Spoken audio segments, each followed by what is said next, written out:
Welcome to the Rebel Health Coach Podcast with Tom Underwood. Armed with truth and knowledge, your journey to a healthy lifestyle can be obtained. Preventative wellness, quality nourishment, and daily fitness routines dramatically improve your outlook on life as a whole. And you'll find the support and info you need to accomplish a healthier lifestyle here. Together, we can empower each other along our journey to an amazing you.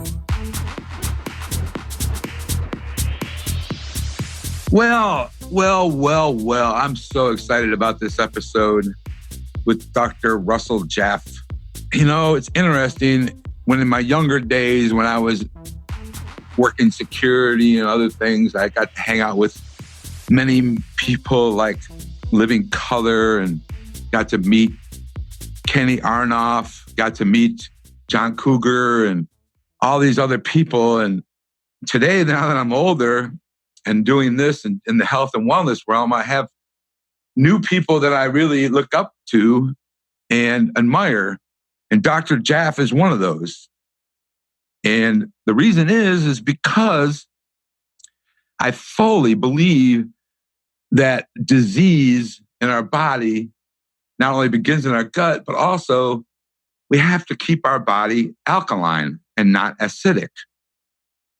And Dr. Russ Jaffe has written about this many, many times. And he actually wrote a book called The Alkaline Way. You're going to be able to download that book by going to the show notes. So he's offered up the book for all the listeners to download. And all you have to do is go to the show notes and do that. Dr. Russ Jaffe has more than 40 years experience contributing to molecular biology and clinical diagnostics.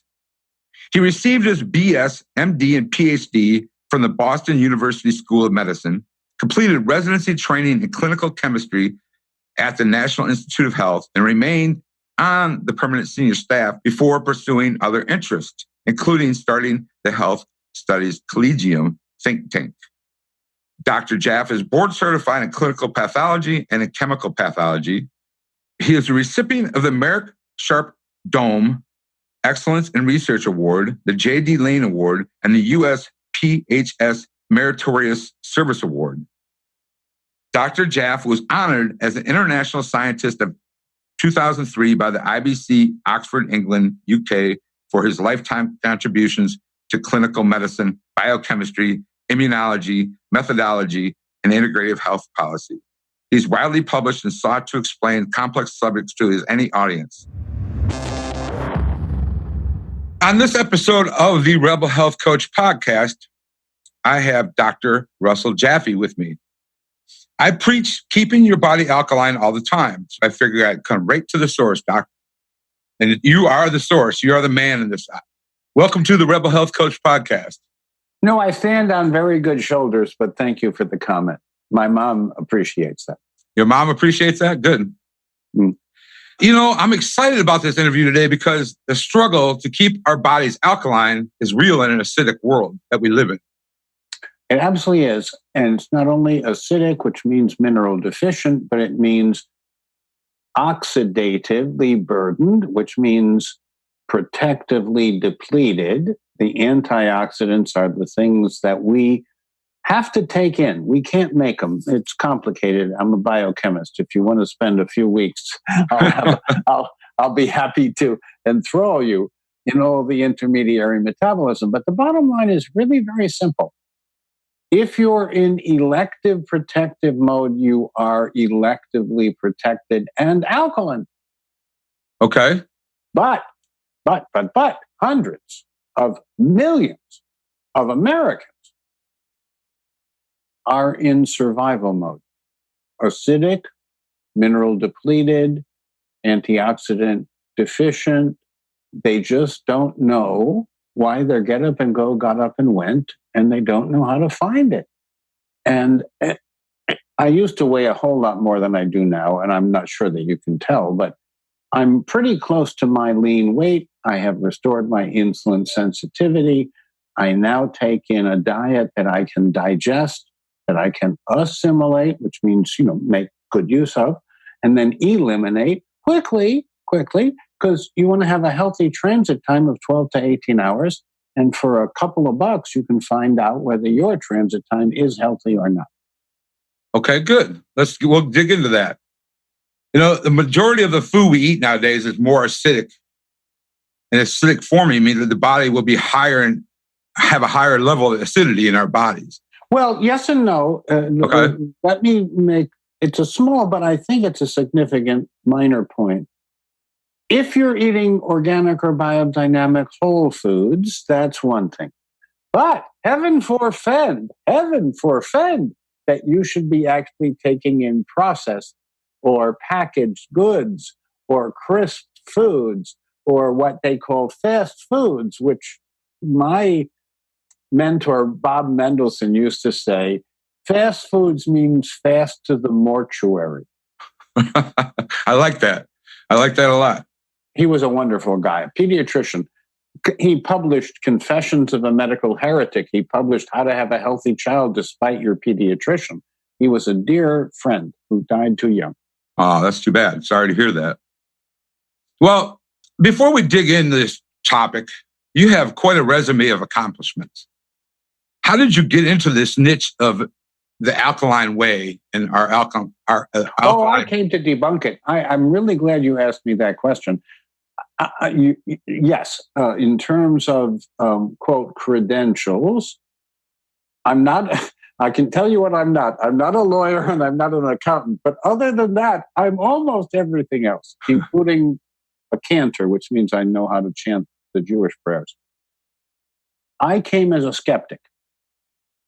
Okay. So, in essence, in the early 1970s, I arrived fresh at the National Institutes of Health Clinical Center, and I hear that there is this guy who needles people. He does acupuncture. He puts needles into people, and he gets results that we can't get.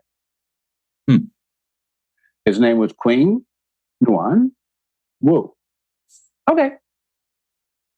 So I go to debunk him, and I ended up spending 7 years as his apprentice, and then I taught the first course called Oriental Medical Strategies in Western Medical Practice that was accepted by New York State and California for licensure of medical physicians to do acupuncture in America, which has become, as you know, a profession. Okay. So that was one of the things I went to debunk, and I ended up contributing to.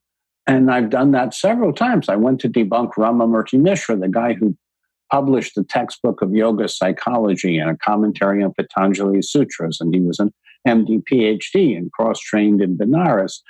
And I don't know if we have time for the story, but there's a whole set of stories. But he blew me away multiple times and prepared me for a Cambodian Buddhist monk named Bhante Dharmawara. And by the late 1970s, early 80s, I had a certain small reputation for being interested in mindfulness and how the mind and body are connected, etc., and how to evoke human healing responses.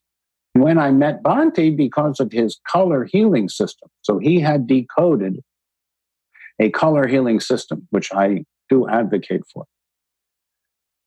So I met him and became his student. And one of the first things he said to me was, "Are you ready to get started?" And my little ego, it was both little and it was mine, and it was my ego.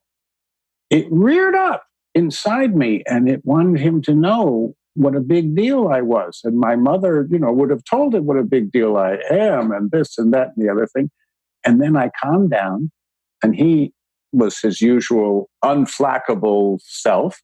And then he said the same simple question a second time. "Are you ready to get started?"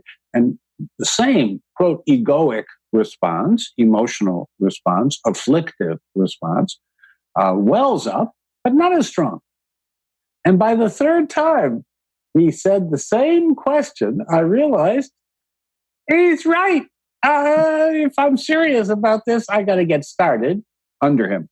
And we had 30 years together. Wow. Till he was 110. That's incredible. It was great good fortune. It was an act of grace. It was nothing that I deserved. You've been in some amazing spots in your life. I can tell you that. I was reading your bio. I was like, holy smokes. You know? Well, as Miss Mae West used to say, she was a vaudeville performer. You may be too young. Yep, I remember her. But yes, she used to say, "You can call me Miss, but I ain't missed much." All right. Let's dive into the deep end of the pool here and get geeky a little bit. Sure. What is this acidic alkaline thing for the listeners? Okay, so Albert Szent-Györgyi, the guy who isolated vitamin C, won the Nobel Prize, little things like that. He said that human biology is acidic by function, but alkaline by necessity. And what that meant is, if you leave your cells alone, they will become progressively acidic and you will die. And you will suffer on the way to die. Okay. But if you take in the right balance of essential minerals that are buffers to the acids that are produced, and I'll tell you where they come from, those acids, in a minute. But if you take in the right minerals, mostly magnesium and some potassium, and you get those minerals into the cells, because you can get them in, but if they run out as fast as they come in, that's, let me say, net on balance, not enough. And you can check after rest your urine pH, which we recommend that people do. And I think it was about 4,000 plus people who volunteered information, and we did the distribution of how much people needed and this and that and the other thing. But yes, you want to check how acid your urine is after rest. So after like a 6-hour period, or when you wake up in the morning? No. Yes. You must have at least 6 hours of rest. You can go to the bathroom, but not to the kitchen or the gym. Okay. If you have at least 6 hours of being lying down, as in horizontal, not vertical, the fluid in your bladder equilibrates with the lining cells, and that's the one time of day. It's a really interesting moment, but it's the one time of day when you can check the cellular, it's a non-invasive measure of cellular metabolic acidosis / magnesium buffering need. And if you're below 6.5 after rest, you need more magnesium, and probably you need to enhance the uptake with choline citrate. Okay. And that's one of the contributions we've made, is to enhance the uptake and engage the delivery of the magnesium.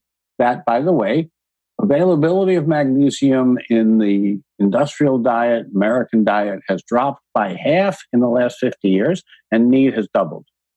Yeah, I think statistics show 88% of Americans are deficient in magnesium. But after doing what I do now for the last couple of years, I'd have to say it's probably closer to 95%. Right. As my grandmother used to say, the rents are going up and the ceilings are coming down. It's because of the mineral depletion in our soil, right? Well, yes. If the minerals are not in the soil, they can't possibly get into the food. So you're eating food that's basically mineral deficient. Well, this is my metaphor, and I hope you agree with this. You're eating things that look like food. Right. They look like food. They're not food. How do I know the difference between looks like food and really is food? Well, looks like food is big and appetizing and shimmering and mostly processed, preserved. It goes 2,000 miles. The average strawberry, the average tomato, the average thing that looks like a food in your market has traveled far too long for far too little. This is an aside, but it's really true. My front yard is now a 7-year-old permaculture biodynamic food forest with 250 edible plants. And so in the morning, I go out and I interrogate the pickles and the cucumbers and occasionally the tomatoes and the blueberries. And I come back with something that it isn't a lot. It's not a huge place, but it's more than enough. And I'll tell you, as good as the organic or biodynamic produce is at the farmer's market or at the Whole Foods market or wherever, it's better when you just walk out because you grew it. Exactly. Okay, so let's get back to basics. If it's real food, It's called food. And if it looks like food, I don't care how you, quote, gussy it up. It's not food if it's gone 2,000 miles. It's not food if it was, quote, ripened on the way. It's not food if it's contaminated with pesticides, which strawberries and tomatoes, among others, are to a distressing amount. And you can look at the Dirty Dozen and you can look at the Clean 15. I think that those are the numbers from the Environmental Working Group, EWG. There are some people who do a really good job of saying, the things that you think that you're eating that are food on that pizza? Well, maybe not. You're right. I mean, it's crazy. We live in that kind of a world that, and even to your point, I mean, even some of the stuff at the farmer's market has come a long way. Oh, no. All of that. When you're at a farmer's market, if you're paying a premium for quality, I'm your friend. But if someone's at a farmer's market because they bought a bushel of something and now they're selling it one at a time just to make a quick buck, I'm not their friend. And I think you have to get to know the people behind the counter, if you will, at the farmer's market. So I go to farmers markets. I do. I belong to a community-supported agriculture CSA. It's an annual subscription so that the farmers know, what to deliver that's available. Now, ours happens to be biodynamic. Okay. And organic, good. Biodynamic, super organic. So if you can go biodynamic, do. If not, grow it yourself. You'll have a good time. And by the way, the two things, and I'm sure you know this, but I'm just going to say this because it's really been validated. The two things that will keep you laughing and happy and living long and well are gardening and dancing. Oh, wow. I love, gardening's fun. And plus you get dirty. The dirt's good. Yes, you're meant to be dirty. My children, who are young adults at this point, but I don't think my children wore clothes for the first 3 to 4 years. They really didn't need them. They just loved being outside, rolling around in what was very healthy dirt, but dirt, and eating it. And I would say, well, maybe you shouldn't eat so much dirt. And they would look at me like, oh, but Dad, it tastes so good. And I would think, really? Because I didn't like the taste of it. They did. And it helped their microbiome and their microflora. And to this day, they really have healthy digestion as far as I can tell. I think, wasn't there a book called Eat Dirt? No, Eat Dirt is, if I remember correctly, that's Maya Citrate Klein, isn't it? Yeah. I think so. Now, Maya Citrate Klein and anything she posts or says is provocative, but worth thinking about. Okay. So the dirt cure and so forth, it's a very old idea, but she's brought it back and she certainly has the credentials and I consider her a really high quality colleague. Now, let's get into the negative effects of being too acidic or in a chronic state of acidosis. Aha. Now you're talking about being an American. Right. So if you're an American, you're at risk of diabetes and other self-attacking autoimmune diseases. You're at risk of repair deficit, what are called inflammatory conditions. You're at risk of chronic illness. You're at risk of dying early at high cost. I don't think any of those are a good idea. Do you? No, not at all. Okay, so why go there? Right. Stay alkaline, and we know how to measure, we know how to assess, and I'm not trying to oversimplify, but it is relatively straightforward. It's about what you eat and drink. It's about what you think and do. Okay. So you've got to stay well hydrated and you got to eat foods that you can digest, assimilate, and eliminate without immune burden. And then you can worry yourself sick. You can deny reality and then it will pounce upon you. Don't do either of those. It turns out in most of biology and most of life, two things, if you remember two things, only two things. Number one, it's ratios, never absolute. So it's not one thing, it's something compared to something else. And the other is, and this was Albert Einstein. Albert Einstein said The fundamental question for human beings is whether the universe is a friendly place or not. I agree with that. The universe I live in is a very friendly place. I didn't say it wasn't capricious. I didn't say it didn't trip me up often. I didn't say anything about perfection. What I said was the universe I live in is a friendly place. And I think that's a very critical point because a lot of people fret. A lot of people, when their health is challenged, instead of going to evoke healing responses, they go very conventional very quickly. And I'm talking about holistic and integrative and comprehensive care practitioners. Right. Now, you would think, and I can tell you from my personal experience, including my near-death experience, that when I have been challenged, I trusted my method. I trusted what I have been doing. However, many of my friends and colleagues who are holistic, etc., in their practice, when they themselves are less than well, they go conventional very quickly. Mm. And I can understand, and it's not for me to judge by any means, but I don't get it. Right.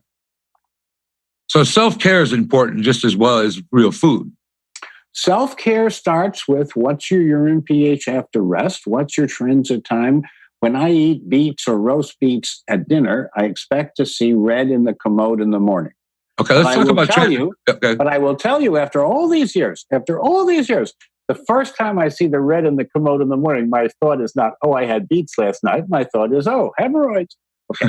So we don't really recommend using beets or corn. Right. We do recommend using PERQUE. There's one company that makes a really high quality pharmaceutical charcoal, and it's called PERQUE. And we have a little online free, you can download it, self-assessment for transit time. We have a self-assessment for hydration. It turns out if you're a little bit dehydrated, a little bit low on water, every part of your body is stressed. And I mean even 1 to 3% dehydrated. A little bit dehydrated turns out to have a profound but adverse, afflictive, to use the Buddhist term, response on your body or effect on your body. What's the name of this? Is this the supplement company? Is this the supplement company you're involved with? In regard to the novel supplements that are 100% bioavailable and mostly patented, yes. This is what puts shoes on my kids. Right. PERQUE. It's called PERQUE, PERQUE.com, PERQUE.com, and it's a professional brand. You can't just buy it, willy-nilly, because it's so potent that you should know, under the guidance of a health coach or a health professional, whether it's compatible with what you want to achieve and everything else you're taking, including and especially including prescriptions. Okay. And now, where can people find this transit time chart? Right. People, just people. I'm no longer talking to MDs and PhDs and DOs and whatever, and NDs. You can go to betterlabtestsnow.com/THOM. So betterlabtestsnow.com/Tom, but THOM, Tom. And then folks, we will identify folks who are interested in the free information about how to save your own life in the 21st century. Okay, cool. Very cool. Let's talk about, how does someone know that they are too acidic?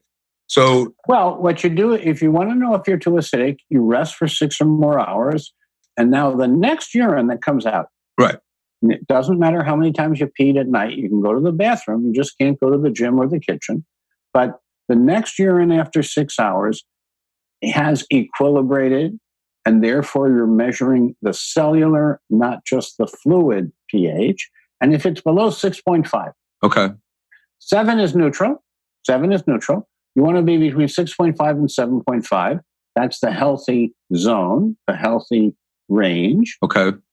But less than 6.5 says too acid, magnesium deficient, until proven otherwise. Okay, so what is the body at normal? what is the alkalinity of the normal body? 7.4? Well, wait. Are we talking about urine? Are we talking about plasma? Are we talking about that's a good cells? question. Are we talking about brain? No, I mean, we're I'm talking a pathologist. No, I'm a pathologist. I can tell you the pH of dozens and dozens of parts of the body. Right. No, I don't mean to. I know. I get it. So pH. So you can go to Amazon.com and buy pH strips, right? Well, yes, you can. However, let me suggest that you want the high sensitivity, pH 5.5 to 8. Because if it is green, you're fine. If it is blue, you have catabolic illness, you're tearing yourself down. But if it's sandy colored, you're too acidic. Okay. So it is a color code for a high sensitivity. Now, pH, just for those people who are technical, goes over 12 orders of magnitude, and only a small central part of that has to do with life or biology or what we're talking about. Okay. So if your pH after rest is less than 6.5, you need magnesium, and probably you have a block to magnesium uptake, either from diet or supplements, because it turns out there's an ion channel, and the ion channel that takes up not just magnesium, but magnesium and calcium, that ion channel is easily inhibited if you get exposed to toxic metals or hormone disruptors or solvent residues or certain mold products and certain isotopes, etc. So bottom line, check your urine pH after rest and gate or change the amount of magnesium and choline citrate, because choline citrate is the secret sauce that enhances the uptake of magnesium and chaperones the delivery and keeps it in the body. Okay. And not choline bitartrate. There's a lot of choline bitartrate that doesn't work. A work-alike in this situation doesn't work. So choline citrate. Mm-hmm. Okay. Good to know. Mm-hmm. We worked very hard to get the global intellectual property on enhanced uptake and chaperone delivery of magnesium.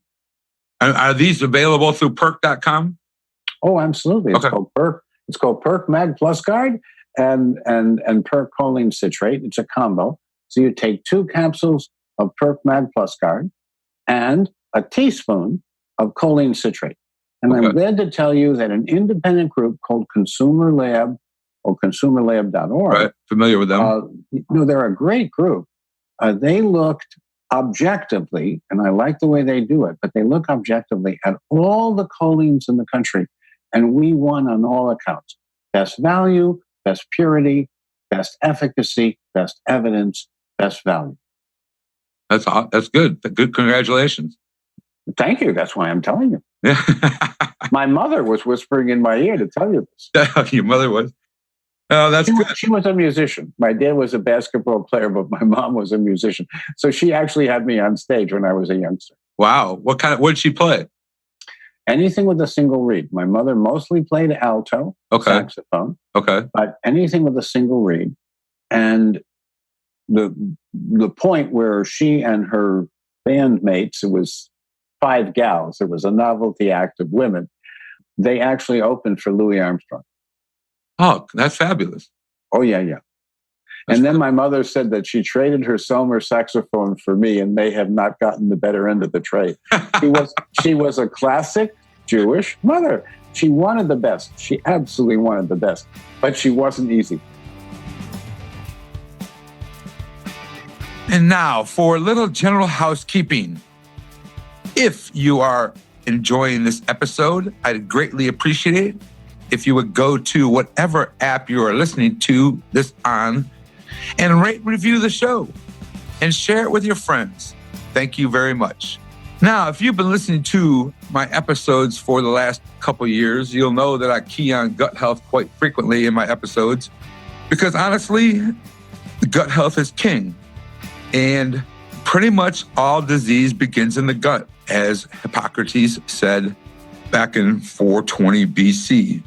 So that's a reason I key on gut health quite frequently, because if you're trying to do something simple as just lose weight, your gut health is key. So I have been developing a gut health cheat sheet over the last few months for you to download. And you can obtain this gut health cheat sheet by texting the word gut health, 2 words, gut health, to 773-770-4377. Again, gut health to 773-770-4377.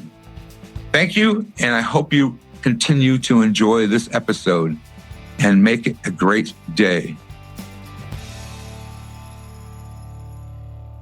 So let me ask you a question. Sodium bicarbonate, or baking soda for those of you out there listening, if you mix that with water, like a quarter teaspoon, and would that make your body more alkaline? I'm so glad you asked the question, because this is in the category of I'm going to try to fool physiology. I'm going to try to fool the body. And the answer is the only thing you will do by taking bicarbonate or trisalts or anything with bicarbonate, sodium, potassium, anybody's carbonate, the only thing you're going to do is impair digestion. Okay. Because your stomach should have a pH that is so low that you be amazed that it is that low. The pH of your stomach, a healthy stomach, and I hope your stomach is healthy, is 1 or 1.5. It's really, really, really very acidic. And then there's this very specialized enzyme called pepsin that is not broken apart at that very low pH, and it begins a certain digestive process for proteins in your stomach. And here's a spoiler alert. Do you know that most people who have ulcers actually have high stomach, not low stomach? They lack stomach acid. Right. The people who are healthy have plenty of stomach acid. And there are people, and I know some people who advocate this, who say take a teaspoon or so of organic apple cider vinegar. Right. Bragg's, that's a brand. It's also a person and her father. Right. It's a high quality organic apple cider vinegar. Take a teaspoon to a tablespoon of that before every meal, and your digestion will be healthier. That's what they say, and I don't disagree with that. So the apple cider vinegar works good. It does, especially for people who have marginal. Okay. If you have, if your digestion has collapsed, that's not the answer. It's not sufficient. But many people have what I will call marginal digestion. Okay. And anything that helps it. Okay. And I can tell you what is the opposite of helping it. Proton pump inhibitors are the opposite of helping it. H2 blockers, antihistaminics, these are the opposite of what helps. When I was a young physician scientist was when these medications were coming in. And they came in on a wing and a prayer on the basis that somebody who had a long white coat and was charismatic, presented the evidence. But it was in hindsight, and this was clearly in hindsight, not in foresight, but in hindsight, this was manipulated. Inhibiting digestion was never a good idea. It never actually had a physiologic basis. I remember in the 1960s, that Franz Ingelfinger, who went on to be the editor-in-chief of the New England Journal of Medicine, Don Donaldson, who was our chief of gastroenterology, and other similar people were saying there's already an iatrogenic, that is medically induced, epidemic of digestive disorders that are silent and they underlie chronic inflammatory repair deficit and self-attacking autoimmune illness. Wow. And that was 50 years ago. Yeah. I'm not as young as I look. You do look pretty good, by the way. I function pretty good, thank you very much. But by the way, I get restorative sleep and I go out and I have this wonderful garden and I enjoy dancing and things like that. There's another key, restorative sleep. Oh, big piece. I, as a young scientist, as someone who was making my way at NIH and in the academic world and so forth, like many young people who thought they were young and immortal, I really did not sleep. I really thought that sleep was discretionary. shall I say, discretion. Okay.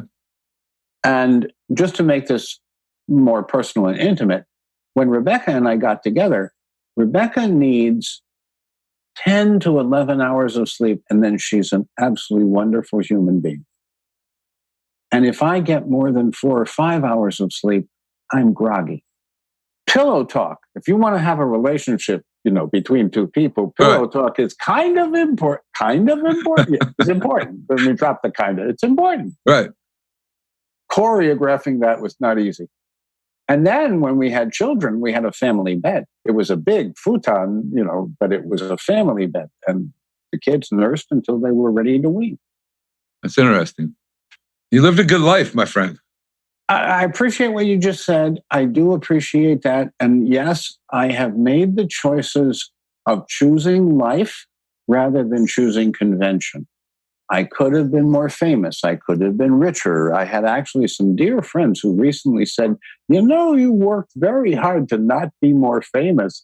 I said, no, but I wouldn't have had such a good time if I was more famous, because then you have to cultivate your fame. Right. But you also a little bit pretty much bucked the physical or the physician system based on this stuff like this alkaline diet.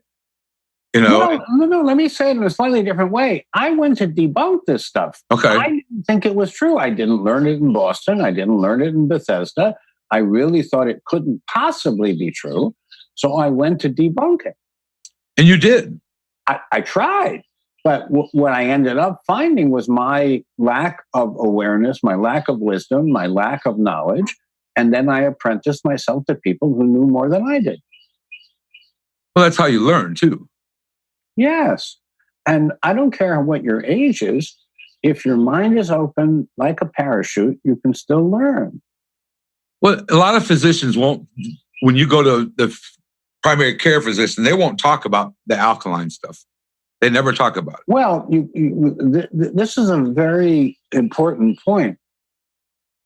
Instead of the doctor saying, I don't know, the 3 hardest words for a medical professional to say is, I don't know. So when people come and they want to know about stress or about relationship or about toxicity or about acidosis and alkaline or about what to eat or about who to eat with, the doctor looks back and says, oh, those are really good questions. No, they don't even say that.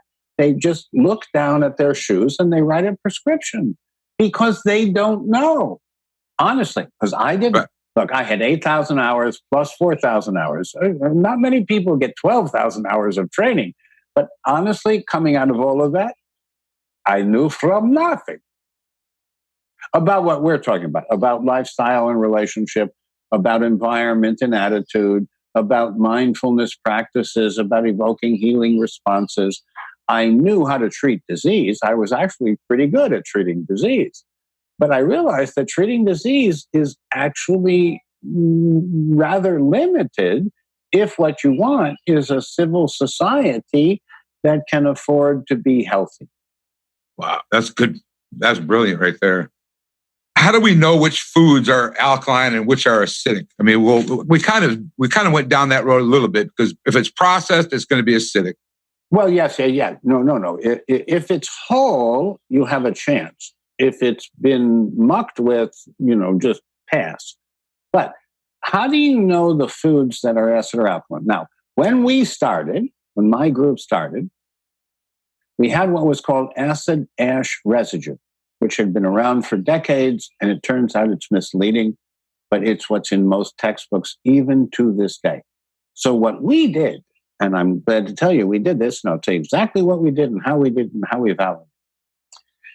We wanted to know the metabolic effects of foods on body chemistry. We didn't want to know something that had to do with a furnace and burning up the food that ignored the complexity of the food, which was what the acid ash residue stuff does. So we developed an algorithm. Now, what's an algorithm? It's a formula. What's a formula? A plus B plus C plus D minus E plus F or so. Okay, right. I'm not. Look, I am a biochemist. If you want to get numerate, if you want to get into equations, you're on my territory. But no. What's the point? The point is that if you take the fat composition, the carbohydrate composition, simple and complex, the protein composition, the mineral composition and cofactor composition, you can calculate, you can compute, you can mathematically determine the food effects on body chemistry. Now, how do you validate that? It turns out that many years ago, and by the way, we can't do those experiments again, but there was a time when the United States Department of Agriculture did what were called mono-diet experiments. So people ate carrots, and that was the only thing they ate for 10 days or 2 weeks.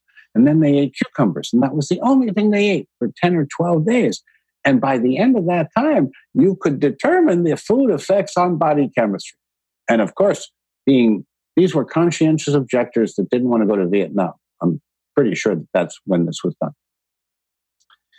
At the end of that, there were like 33 or 34 foods that USDA knew to the farthing what the effects were on body chemistry. And it turns out that our equation matched what they observed. So we build what we have as an algorithm, as a proprietary equation. We have been offering this called food effects on body chemistry since at least 1990. I mean, long enough to know better. It's in the Natick Nutrition Guide, which is, let me check, the Department of Defense Guide on Nutrition.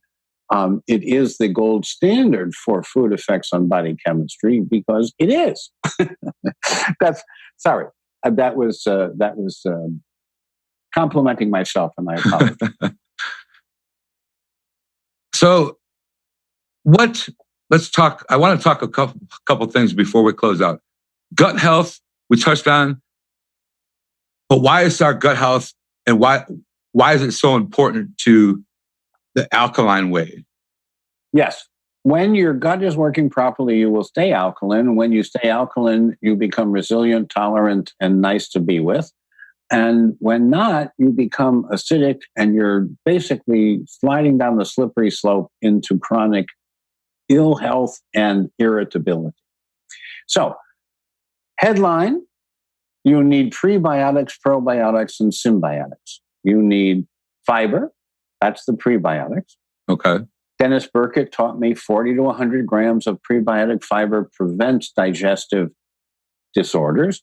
It turns out in traditional African societies where people chew a lot of their food, there's almost no irritable bowel syndrome. There's almost no ulcerative colitis, regional enteritis, because they get 40 to 100 grams a day of unprocessed fiber. Now, I don't care how you get it, from your diet or from supplements, but 40 to 100 grams of prebiotic fiber. Okay. Then 40 to 100 billion probiotic organisms. So you have organisms called acidophilus, which are essential, but you have to take them in every day. And you take them in from fermented foods or from supplements that actually have live bugs.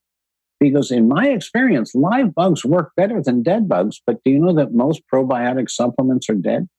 As in not alive. Right. Okay. So have one that says, we know when you take it, not when we made it, how many colony-forming units, CFU, there are. And there should be billions and billions. And then there's the symbiotics. That's the third part of the digestive microbiome rehabilitation. Symbiotic is recycled glutamine. Glutamine is necessary for the digestive tract. It's necessary for the endothelial lining cells in the gut. But when you recycle it with PAC, you never build up glutamate. So now you use 10% of the glutamine, but you recycle it 10 times. And now everybody goes home happy. It's called Goldilocks. Okay. So prebiotics, probiotics, and symbiotics so that you can digest, assimilate, and eliminate what you take in. And then what would you take in? Well, the foods that you're tolerant to, the foods that you can digest, assimilate, and eliminate without immune burden. And that gets you to the predictive biomarker tests, of which there are 8, only 8, And we reviewed over 100,000 tests, but 8 tests cover all of epigenetics. And epigenetics is lifestyle. Epigenetics is your habits of daily living. Epigenetics is the stuff that you can influence by changing what you eat and drink, what you think and do. So while we're on testing, you brought testing. I want to ask you about the LRA test. Sure. And why these, for the listeners mainly, but why these tests are important. Because you started ELSA, right? Yes, ELISA Act Biotechnologies. You can hold me accountable for that. We have over 80,000 cases in our database, over 25 million cell cultures. We're the gold standard of delayed allergy testing. Most allergy, the way most consumers think about it, the way even most doctors think about it, are the immediate allergies, the things that histamine amplifies. It causes hives, wheezes, itching, anaphylactic shock, etc. And that's not at all what lymphocyte response assay, LRA tests, measure. So LRA tests measure everything else. Everything else includes B cells. These are the cells that produce antibodies, then immune complexes, and then T cells, which without antibodies are immune reactive. And we tamed all of that into the LRA by ELISA Act testing in the early 1980s. And we've been doing it ever since and have published the best outcome clinical community-based trials, and most importantly, the best precision as a laboratory technology. So we do cell cultures more precisely than most labs can even measure a blood sugar. Why, I mean, from a listener standpoint, why are these tests important for people like myself and other health coaches or functional medicine practitioners or naturopathic doctors? Why are these important for our toolbox? The reason they're important for your toolbox is, what if the foods you're eating are eating you back? So I want you to eat the foods you can digest and assimilate and eliminate without immune burden. And how do you find out about that immune burden? Well, I'll tell you, in the 19th century, it was pretty easy. You just ate what grandma made. Doesn't happen today. No, today, the 21st century, we are marinating in a sea of all sorts of anti-nutrients. Get used to it. It's the 21st century. It's our inheritance. We have been geometrically increasing the toxins in the environment since the 1950s. And since the 1960s, things have come home to roost in regard to chronic, degenerative, autoimmune, self-attacking, repair deficiency conditions. And it's now $8 trillion a year and 1 million people a year who are sacrificed at high cost and suffering unnecessarily. People who could live well and long, who just didn't know what to do. You're hit the nail on the head right there, buddy. I actually sometimes feel that I'm hitting my own forehead on the nail, but that's another story. I'm a grieving optimist like Thomas Jefferson. All right. We are going to put a link in the show notes for, it's going to be www.betterlabtestnow.com/Tom. PHOM. Correct. Thank you. So that will be also give them a copy of Joy in Living in the Alkaline Way. Oh, yes. Oh, yes. Oh, yes. So absolutely. Now, before I go, we touched a little bit on your mom being a musician. Sure. This is a question I ask my guests. If Dr. Russell Jaffe had 30 minutes to kill or just relax, what album or artist would you put on the radio or record player to listen to? Oh, that's a very interesting question, especially for a guy like me. And the answer is Stan Brubeck. Ooh, good call. Aha. My mother actually jammed with him. These were people that she told stories about. And when I was growing up as a child, it's like, how big was the fish when you caught the fish? Usually the story gets better over time. Right. And so at 13, a Jewish boy gets a bar mitzvah if they want one.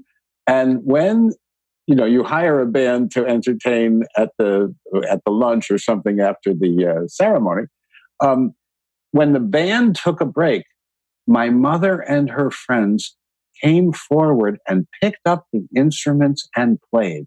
And I had not heard my mother play ever, ever. And she just, shall I say, wailed. She was fabulous. She had perfect pitch. She proved that to me other times. And whatever little degree of poise, whatever little degree that I have of what we call chutzpah. Now, chutzpah is being willing to get up in front of people, even if they may not like your message yet, but you're going to win them over before the day is done. That's called chutzpah. So that's my mom. And this was the 1940s when young women, Jewish, Catholic, didn't matter, but they lived on the block in the Bronx, and they didn't leave the block. They got born on the block. They got married on. These were huge tenement blocks. Okay. The fact that my mother and her friends, Estelle and the Brunettes, escaped and were managed by the William Morris Agency and made 78 RPM records and so forth. To me, that was an utter triumph at a time when women were just expected to go in the kitchen and have children. Now, can you find her recording somewhere still? I actually recently looked up because I made a recording with someone who's going to do a summit on a subject that I'm interested in. And as the intro to it, I harmonized on a song. And the fellow said, gee, it would be neat if you could send a photo of your mom from way back when, the 40s. Now, this is not exactly high definition video. Right. But yes, Estelle Slavin, who was the lead for Estelle and the Brunettes, went forward and stayed in music when my mom stayed home and had me. And yes, I found this article in the New York Times that praised not just Estelle and the Brunettes, but specifically Marlene Gray, Grae. Now, my mother's stage name was Marlene Gray. Her real name was Marlene Grabsky. And why was her stage name Marlene Gray? Because at that time, she didn't want to be that Jewish.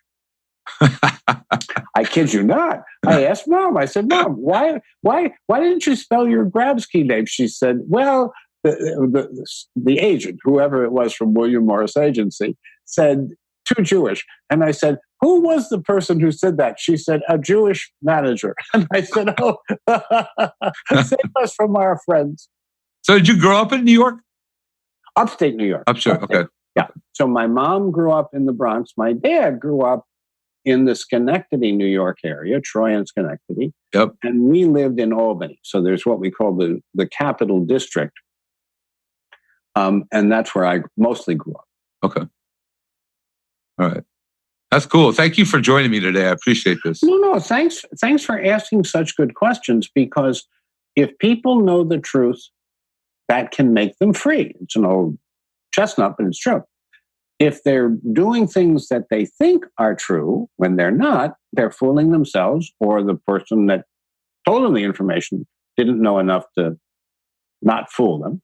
And that's what I think your podcast is really about, is the facts, the truth, the evidence, and not the bologna, salami, and borscht.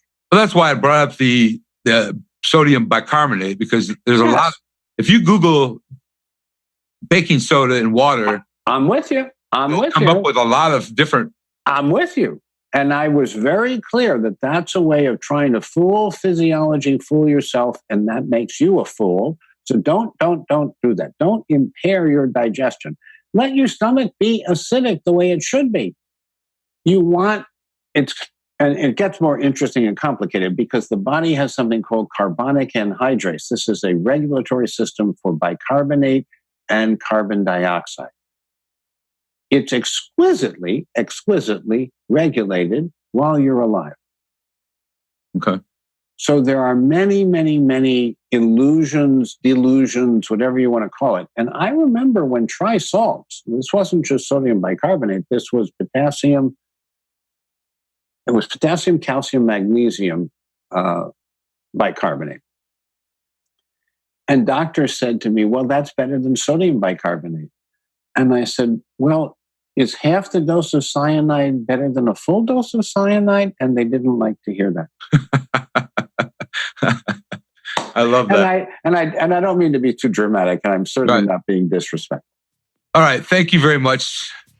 I appreciate. Thanks for doing what you're doing. Thank you for doing what you're doing. I appreciate it very much. You've helped us, people like myself and the people that could continue to do this for eons. So, well, it's called pay it forward. Right. We didn't get into the subject, but the people who were my mentors, I can't pay it back because actually most of them have passed on, but I can pay it forward.